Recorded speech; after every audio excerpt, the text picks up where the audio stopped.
Hola YouTube, hoy les traigo la historia del SS Swedish quinto y último barco de la clase Jubilee. Comenzamos. SS Swedish fue un barco de vapor construido por Arland & Wolff en Belfast para la White Star Line. Swedish fue el quinto y último transatlántico de la clase Jubilee, construido específicamente para dar servicio a la ruta Liverpool, Ciudad del Cabo, Sydney, junto con su barco gemelo Runic. Uno en 1907, naufragó frente a la costa sur de Inglaterra, pero en el rescate más grande de su tipo, todos los pasajeros y la tripulación se salvaron. El barco en sí se partió deliberadamente en dos y se colocó una nueva proa en la parte de popa recuperada. Más tarde, sirviendo como un buque factoría ballenero noruego con el nombre de Skitteren, fue hundido frente a la costa sueca en 1942 para evitar su captura por parte de los barcos de la Alemania nazi. Swedish se botó el 8 de diciembre de 1900 y zarpó en su viaje inaugural a Sydney el 23 de marzo de 1901. Poco después, Swedish y sus 4 hermanas fueron puestas en servicio transportando tropas para luchar en la guerra de los Boers en Sudáfrica. Uno en agosto de 1901 hizo su único viaje de Liverpool a la ciudad de Nueva York. Una vez que terminó la guerra de los Boers, White Star finalmente pudo instituir un servicio mensual regular a Australia utilizando los barcos de la clase Jubilee. 3 En un viaje de 1903, un joven oficial llamado Charles Littler fue asignado a la tripulación de Swedish como castigo. Durante el viaje, conoció a una mujer de 18 años que regresaba a su casa en Sydney y, después de un noviazgo a bordo, los dos se casaron en Sydney el 15 de diciembre de 1903. Littler se convertiría más tarde en el segundo oficial a bordo del Titanic. Y el más antiguo de su tripulación para sobrevivir al desastre. Los primeros 6 años de servicio de Swedish transcurrieron sin incidentes. El 2 de febrero de 1907 partió de Melbourne al mando del capitán Thomas Johnson Jones con paradas programadas en Ciudad del Cabo, Tenerife, Plymouth, Londres y finalmente Liverpool. 5 El 17 de marzo de 1907, se dirigía a Plymouth con 382 pasajeros, 641 miembros de la tripulación y una carga casi completa, incluidos miles de cadáveres de ovejas por valor de 400.000 libras esterlinas. 5:02 al mediodía, estaba frente a la costa suroeste de Inglaterra en la aproximación a Plymouth. Esta sección de la costa inglesa era peligrosa debido a las aguas poco profundas, las rocas afiladas y la niebla a menudo densa. A las 10 p.m., Swedish se estaba encontrando con fuertes vientos del suroeste y una visibilidad muy reducida debido a las lloviznas. Los oficiales del barco no pudieron fijar su posición usando la navegación estelar, por lo que tenían la intención de usar en su lugar el faro Lizard en Lizard Point. Cornualles, conocido simplemente como el Lagarto. A las 10:15 p.m., el faro fue avistado a través de la penumbra. En la posición estimada del barco, debería haber estado a más de 10 millas, 16 kilómetros, de distancia. Sin embargo, sin que la tripulación lo supiera, debido a errores de cálculo Swedish estaba a 16 millas, 26 kilómetros, por delante de su posición estimada. 718 Sin darse cuenta del error, el capitán estimó erróneamente que el faro estaba a varias millas de distancia. Esto se debió en parte a la niebla sobre el faro que arrojaba su haz hacia abajo en el horizonte y hacía que pareciera más lejos de lo que realmente estaba. El barco avanzaba a toda velocidad, sin usar la sonda para asegurarse de que no se acercaban a la orilla. Poco después, a las 10:25 p.m., el vigía avistó las rompientes más adelante. El capitán ordenó un puerto fuerte, pero ya era demasiado tarde, y el barco encalló violentamente a toda velocidad en Stag Rock en Mainer RF, un cinturón de la mitad de rocas sumergidas a 1 milla de Lizard Point. 298 Rescate Editor Jones primero hizo varios intentos de hacer retroceder el barco de las rocas, haciendo funcionar los motores a toda marcha, sin éxito. A pesar de su posición, el barco no parecía estar en peligro de hundirse. El capitán ordenó que se dispararan los cohetes de socorro y se produjo un esfuerzo de rescate local, con todos los pasajeros y la tripulación escapando a la costa de manera segura. 1.5 El rescate de la tripulación estuvo a cargo de la Royal National Lifeboat Institution, RNLI, y se convirtió en el mayor rescate en los 190 años de historia de esa institución. Los botes salvavidas del Rnli, tripulados por voluntarios locales de las estaciones de Lizard, Cadwit, Koverak y Port Leven, rescataron a todos los pasajeros, incluidos 70 bebés, así como a la tripulación. El rescate se llevó a cabo utilizando nada más que 4 botes salvavidas de madera abiertos, cada uno remado por 6 remeros. La operación tardó 16 horas en completarse y, a pesar de las difíciles condiciones, no se perdió ni una sola vida. 9 Por coincidencia, más tarde esa misma noche, otro transatlántico más pequeño SS Jeva del Derdemster Line también encalló a lo largo de la misma costa, casi a la vista de Suevik, y su tripulación y pasajeros también requirieron rescate. 10 Como resultado de los esfuerzos exitosos de los rescatistas, se otorgaron 6 medallas de plata Rnli. 4 a los miembros de las tripulaciones de los botes salvavidas y 2 a los miembros de la tripulación de Suevik por sus acciones. Se otorgaron 2 medallas de galantería Rnli de plata a Edwin Rutter y al reverendo Ari Vivian, de la tripulación del bote salvavidas Carwit. Otras 2 se otorgaron a William Mitchell y Edwin Mitchell, de la tripulación del bote salvavidas Lizard.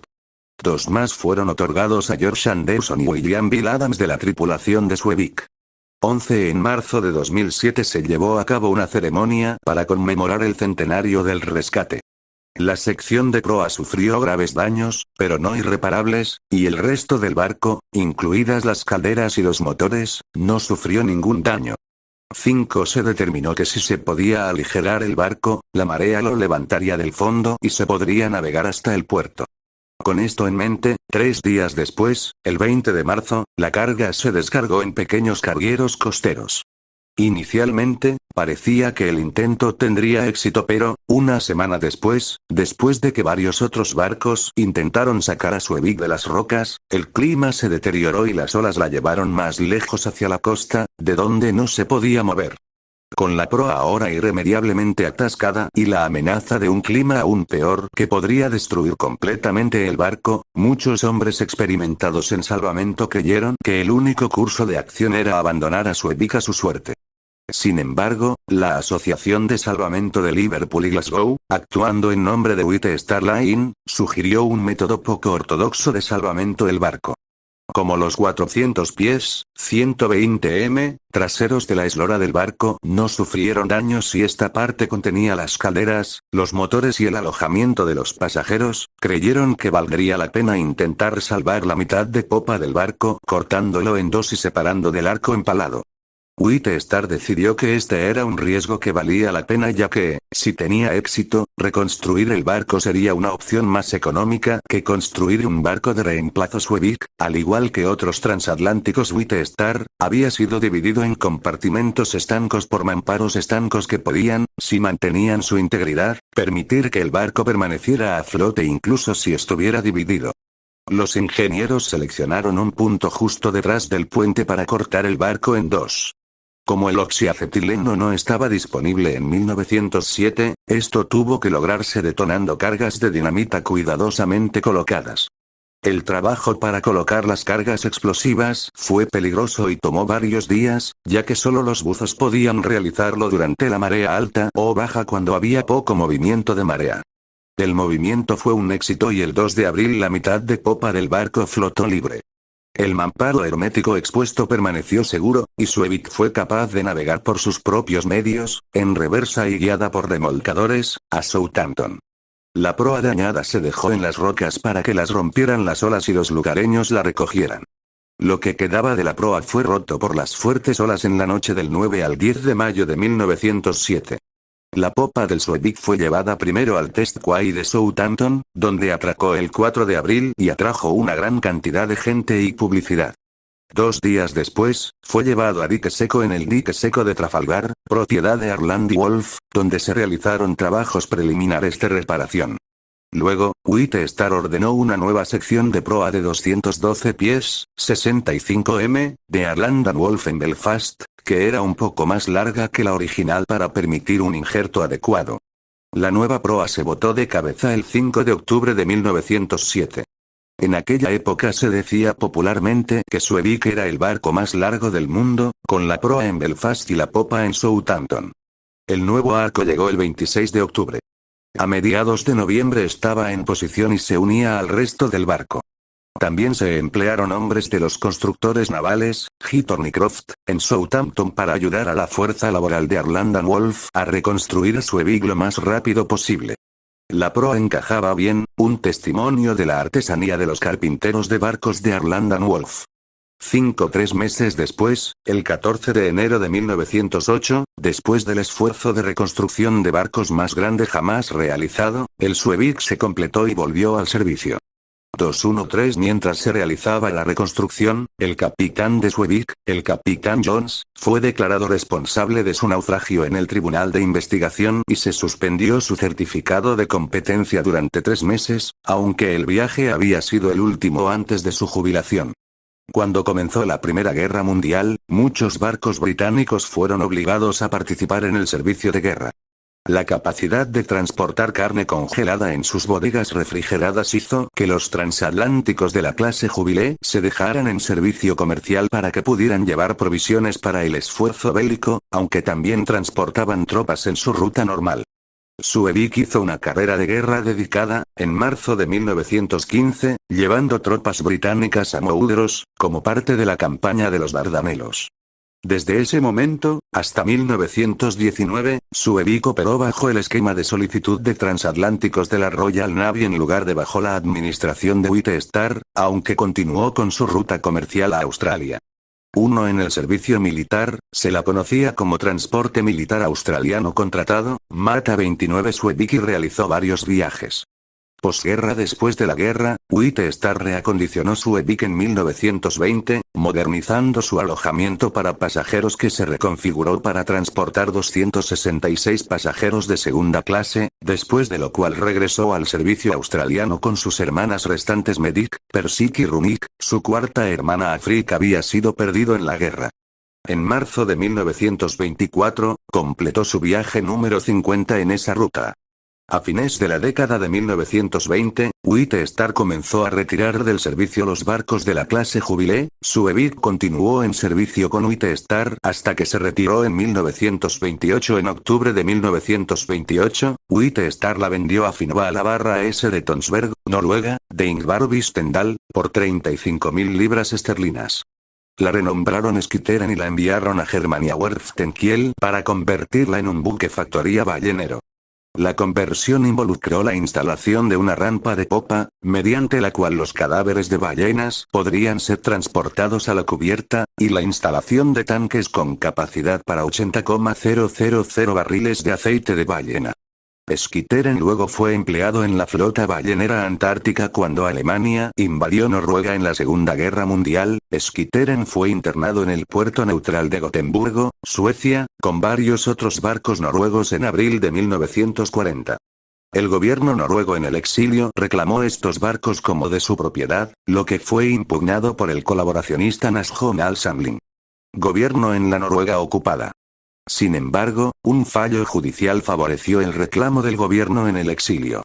El 1 de abril de 1942, 10 barcos noruegos en Gotemburgo intentaron escapar a aguas controladas por los aliados, donde serían recibidos y protegidos por un grupo de barcos de guerra británicos. Sin embargo, Suecia no permitió que los barcos noruegos usaran sus aguas neutrales para esto, por lo que los barcos suecos dirigieron a los fugitivos hacia aguas internacionales. Los alemanes, sin embargo, habían sido informados sobre el intento de fuga y estaban al acecho. De los 10, solo 2 lograron llegar a los británicos, 2 regresaron a Gotemburgo, 2 fueron hundidos por los alemanes y los 4 restantes, de los cuales Skitteren era uno, fueron hundidos por sus tripulaciones después de enfrentarse a buques de guerra alemanes. Skitteren fue hundido en las aguas de Maseskar, Suecia, con la pérdida de un tripulante. El resto de sus 111 tripulantes fuertes fueron capturados por los alemanes y tomados como prisioneros de guerra. Naufragio. El naufragio de Skitteren se encuentra a una profundidad de alrededor de 70 metros, 230 pies, en la posición 58-0930 n 1140 yace de estribor hacia arriba con la proa mirando hacia el oeste. 15 Skitteren llevaba una gran cantidad de petróleo en sus tanques cuando se hundió. Durante varios años después de 2005, se observó que el petróleo se filtraba a la superficie desde los restos del naufragio en descomposición, lo que generó preocupaciones sobre la posible amenaza ambiental. Bien, ¿qué te pareció el S.S. Suevik? ¿Ya lo conocías? Dímelo en los comentarios y si te gusta este video suscríbete y deja tu me gusta, activa la campanita para que recibas una notificación cuando suba un vídeo, y ahora sí, adiós.